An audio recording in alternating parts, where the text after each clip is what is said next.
So pag-aalaga ng kalapati, depende yan sa antas ng pamumuhay natin. Yung mga walang gano'ng panggastos, tara mag-usap tayo.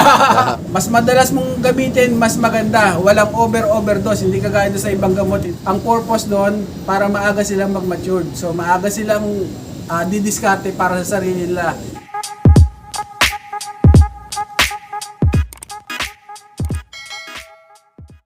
Ikaw, Sir Michael, paano ka pumili ng pagpeperin mo na breeder? So ako naman kasi, dahil na matagal ko nang hawak yung mga kalapati na yan, matagal ko na silang kabisado ko kung ano yung gugulaw sila. Alam ko rin yung mga dapat i-pairing. Alam ko sa kanila kung ano yung mga dapat sa pang-middle ko, mga pampuling-puling ko, tsaka yung mga pandulo ko. Usually lahat yan, merong baseline ko lagi na Jansen Vandenbroek. Minsan mataas yung Jansen, depende sa gusto ko. Minsan mataas yung Vandenbroek, depende rin sa gusto ko. So ganun ko sila pinipili. Malalaman mo dyan yung mga ibon na talagang gusto mo dun sa tagal na rin ng hinahawakan mo sila dahil nalalaman mo na kung ano yung nagiging ugali nila. Ayos. Bali, Sir, anong baseline po pala nandito nyo? Ilang bloodline po? So meron akong ang pinaka-baseline ko talaga yung talagang Jansen at saka yung Vandenbroek. So sila na lang yung pinagpares ko talaga, sila yung ginagamit ko. Pero pagka meron akong ginagawang, kasi minsan nauumay ako sa mga blue bar, checkered. So meron akong itim na Hormans, papasukan ko rin ng Jansen Vandenbroek. So ilan lang yun, tapos meron akong puti din. Dahil gusto ko nga ng puti, gusto ko ng off color, kaya lang masyado akong baga mapili. Dapat hindi lang maganda, dapat champion. So lahat yung may mga off color ako iba dyan, so lahat yan nag-champion. Lahat yan merong pasok ng Jansen tsaka Vandenbroek. Dapat guys, kung nag-uumpisa kayo at nagre-race kayo, huwag nyo tigilan sa kakalipad yung mga ibon ninyo. Kailangan, ako sinasabi ko lagi ito sa mga viewers. So, laging ang may iwan sa loop, yung pinakamagaling lang. Huwag kayong mag-iiwan sa loop nyo nang hindi nyo talaga parang bet na parang nagdadalawang isip. Pero ilipad yun ng ilipad. Hanggat walang pinapatunayan yung ibon, kung finisher lang ilipad nyo yan.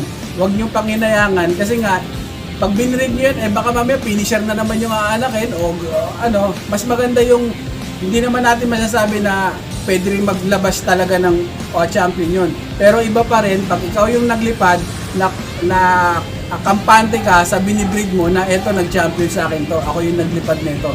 Mas maganda yung yung pakiramdam mo para sa breeding pagka gano'n ang ginagawa. Yun, thank you, Sir. Pero ikaw po pala, Sir Michael, ilang buwan po na preparation ginagawa mo sa breeder bago sila pagsamahin?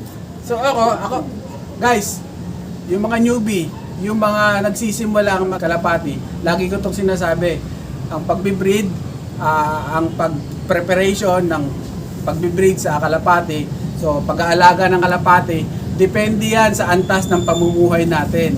So kung ikaw, kagaya ko na hindi naman ganun karami yung pera, tapos yung idol mo mayaman, ang gamot nun sobrang mamahal, so mahihirapan ka. So pili ka ng mga fancier na magagaling din na yung level ng paggastos o yung level na kakayahan ng mga ibon na hindi ka gagastos ng malaki, doon ka tumutok. Alamin mo kung ano yung mga ginagawa nila. So ako, pinaka-basic, walang kwenta. Ako na pag sinasabi ko sa inyo sa pagbibreed, paano ako magkasa? Guys, herbal talaga ang herbal talaga ako. So, pan ako ng mga herbal talaga. So, yan, herbal yung mga yan. So, mamaya share ko sa inyo paano yung mga sistema ng herbal, paano gamitin. Yung mga walang gano'ng panggastos, tara mag-usap tayo. Isa no. Pag-ibon. So, pag ako regular kasi ako nagbabawang. So, yung mga breeder ko, yung mga stock ko, regular ako nagbibigay ng bawang. Paano magbigay ng bawang? Kahit 3 times a week. Bigyan mo sila kung gusto mo araw-araw sa herbal, guys. Sa herbal, wala kang po problemahin.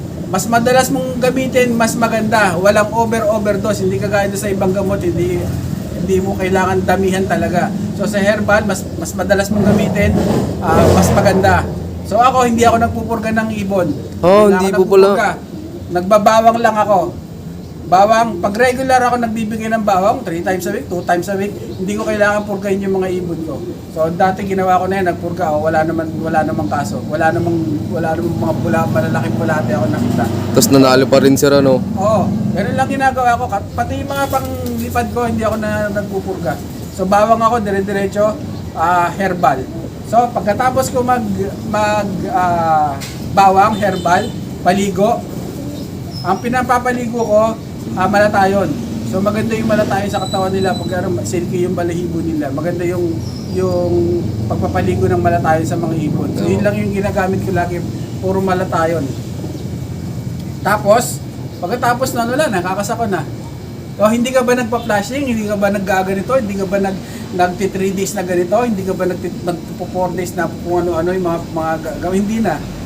So pag ako, healthy yung ibon ko, nasa stock bird, ang ikakasa naman natin yung alam natin na healthy yung ibon eh. So yung ikakasa natin lagi yung walang sakit. So pag healthy yung ibon ko, hindi ko sila kailangan na gamot-gamutin ng kung ano-ano. So yung sistema natin sa pag-iibon, sistema ng mga idol natin, so iba-iba ng sistema yan guys. So ang gawin lang natin, so respeto doon sa mga kanya-kanyang sistema. Lahat naman yung mga sistema na yun nagpapanalo. Pili lang kayo ng mga magaan para sa inyo. So ako, pagka ganon, pagka kakasa ko na, pagsasamahin ko na yan sila. After mga ilang days, mag-iitlog na rin naman yan eh. So bibigyan ko ba ng grits? Eto. Bibigyan ko ba sila ng grits? Bibigyan ko ba sila ng ganito? So guys, kung wala kayong mga grits, magkano 1 kilong grits? 180, 1 kilo. So ako, kung bumibili lang ako ng bistay, magkano isang sakong bistay? 30 pesos. So ang gagawin ko, bibigay ko lang sa kanila, yun yung pinaka-grease nila, tutukain nila yung mga bilog-bilog na malalaki doon sa bistay. Ang maiiwan noon, bago sila mangitlog, mauubos na yung medyo malalaki na bato, yung pino na lang. So, yun dadagdagan mo na lang ng ang ginagawa ko kasi, binibistay ko ulit, di ba, merong yung sa mga sibuyas, di ba, merong net yon. Ayun, binibistay ko yun kasi mas pino. Tapos yun ang nilalagay ko na pag mag-iitlog na sila, kinakapalan ko nun kasi pinong-pino na yun para hindi mababasag yung itlog, baka may mga maliliit pang pero yun lang yung ginagawa ko. Tapos guys, yun yung ginagawa ko. Kung lagi ko sinasabi tayo sa mga fans here, kung meron kayong kunyari yung pink mineral, yung picotrin, yung mga ganun na ilalagay doon sa so kung may budget kayo, lagyan nyo guys. Kasi importante sa inakay, doon yung kasi yung pondo magpopondo doon sa mga YB, sa mga breeder natin, kailangan mapondohan yung mga inakay kasi sabi nga, breeding nga is gold eh. O, pagkatapos nun, bahala na sila. O yun, bigyan nyo ng mineral. Ano pinapakain ko? Bigyan yung mineral, bigyan yung picotrin, bigyan nyo yung dapat yung bigay sa kanila hanggat bata pa sila. So ano yung pinapakain ko naman doon sa mga ibon, sa mga young bird. So ang pinapakain ko sa kanila, chick booster o kaya Integra 3000 pellet. Purong ganun lang sir? Oo, pellet ang pinapakain ko sa kanila, tapos sa umaga. Tapos sa hapon ko sila bibigyan ng buto. So bakit ko pinaghihiwalay yung dalawa na yon? Kasi pag pinagsama nyo yung dalawa na yon, tatapon nila yung mga pellet, ang kukunin nila buto. So sayang yung pagkain. So pag puro pellet o chick booster binigay mo dyan, no choice sila. Kasi kailangan nila magsubo, kakainin nila yon. Tapos sa hapon yung buto. Ganun yung ginagawa ko. Hanggang sa mailipat sir yung inakay? Hanggang sa mailipat yung inakay. So bakit pellet o bakit chick booster? Kasi pag puro buto yung binibigay, marami naman nakakaalam, masyadong nadudurog yung mga magulang sa pagsusubo nila. Pero pagka pellet na may pellet yung binibigay ninyo, makikita ninyo maganda yung ng mga inakay, malulusog sila kasi nga bata sila. Kahit naman yung mga bata, kailangan ng pa rin, yung malambot pa rin. So, yun yung binibigay ko.